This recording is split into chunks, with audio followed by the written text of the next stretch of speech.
Hi, welcome to Jeff's 5 for September 17th, 2015. As I get underway this week, I'm actually in Boston, getting ready to start a cycle for the cause tomorrow morning.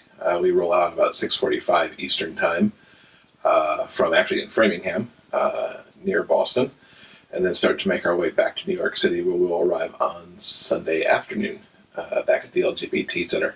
I still need your donations. If you can spare some money to help out the HIV/AIDS services that are offered by the LGBT Center, you can use this link that's right here under the screen right now. It's also clickable on YouTube under the video and under the video on the blog as well. I'll be taking donations all the way through the ride. I'm so very close to my donation level as I record this before I actually leave for Boston. So I'm hoping to roll over that $3,000 mark pretty soon, hopefully even by the time you watch this, because that would be pretty awesome. Next week's episode will actually be all about the ride, as I'll be shooting a number of things along the 275-mile route. In the meantime, let's get going for this week. It was Pride Week in Humboldt last week with a myriad of activities for families, for singles, for whoever wanted to participate from the LGBT community and the allies. It's really great living in this. It's really rural. I mean, this is a really rural part of Northern California. The cities that make up the primary 4 cities in Humboldt County probably each have maybe 15,000 people each, probably less, with Arcata being the biggest one. When school's in session at Humboldt State, because the student population ups the size of that community. But everybody turns out for Pride. It's really awesome. There's a good vibe of strong support for the LGBT community here. The footage that you've seen running through this is a little bit from the Pride Festival, which I attended on Saturday afternoon in Halverson Park. It's great to see everybody out there after the parade on Saturday. There was a little parade. It only took about a half hour to get through it here. As opposed to the multi-hour parade that we were used to in New York. But it's great to see all the support that the community gets, the different vendors and businesses from within the Humboldt County area who come out and support and really make everybody feel welcome at the festival. Looking forward to it already again next year. Of course, 9/11 fell on Friday this year. It was honored here, actually in Humboldt County, in a couple ways. There were some moments of silence as part of Pride Week. There was an honoring and a candlelight vigil for the LGBT lives lost in 9/11. The part of 9/11 that kind of has always stuck with me, other than the horrific part that everybody knows so well, was just how well people got along after it happened. Everybody helped out. People comforted each other. People were nice. You know, and we live in a decidedly not nice culture right now. I've talked about it in some other vlogs episodes, but it's really disturbing just how we allow the meanness to happen around us, whether it's bullying in person, in schools, online. People just feel like they can just be mean to one another, and it's a culture we need to stop. I mean, there's just no point to it. It doesn't have to be that if I'm not exactly like you, that you have to come and attack. And that's kind of what it seems like. And I always hope as we get around the 9/11 anniversary that we can somehow find a way to get back to where we were in the days and weeks after that, when there was talk in the news like, would celebrity culture survive? Would reality TV survive? As people seem to tip more towards actually loving each other, respecting each other. Clearly that didn't happen because all that stuff is more rampant now than it ever was before.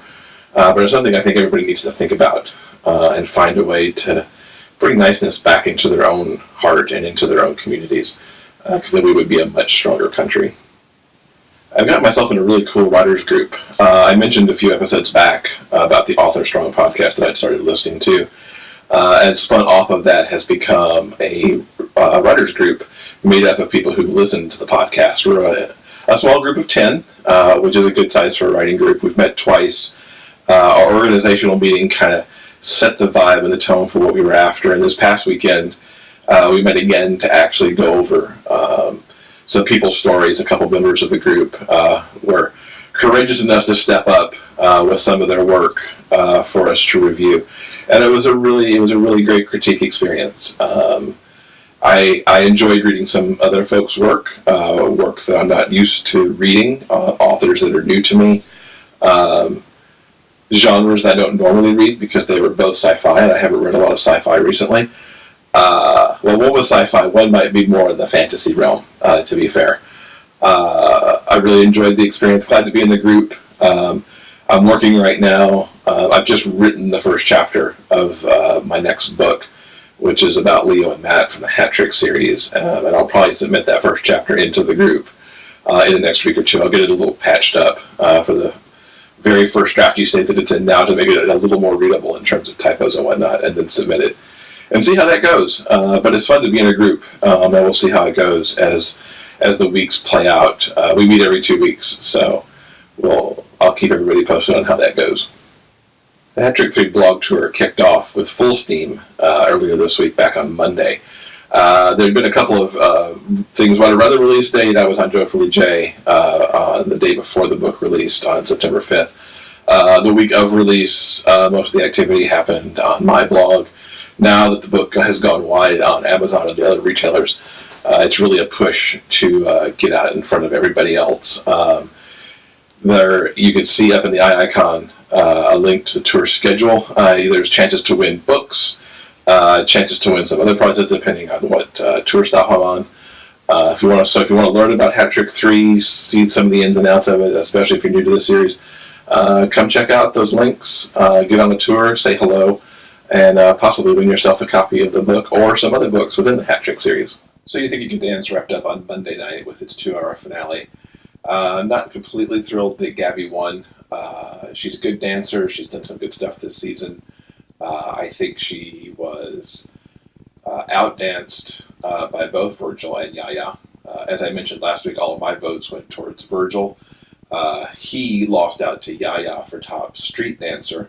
And I'm okay with that. They were kind of neck and neck for me. And they both had some extraordinary performances throughout the season.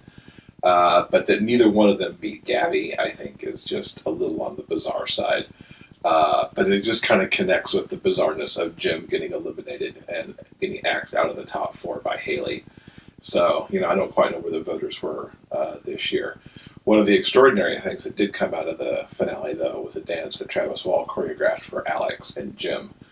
It was great to see the two ballet boys get to have a number at some point during the season, and I'm glad that a number of the fans seemed to kind of prod the producers to make that happen.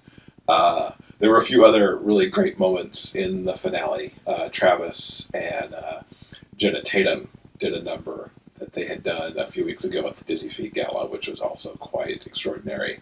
And an ABT dancer came and did some La Corsaire too, which was good to see. No word yet on if there's a season 13, so we'll kind of see how that plays out. You can see this week's top dances, both Alex and Jim, as well as a little playlist from the original dances that appeared this year, or in this episode, rather.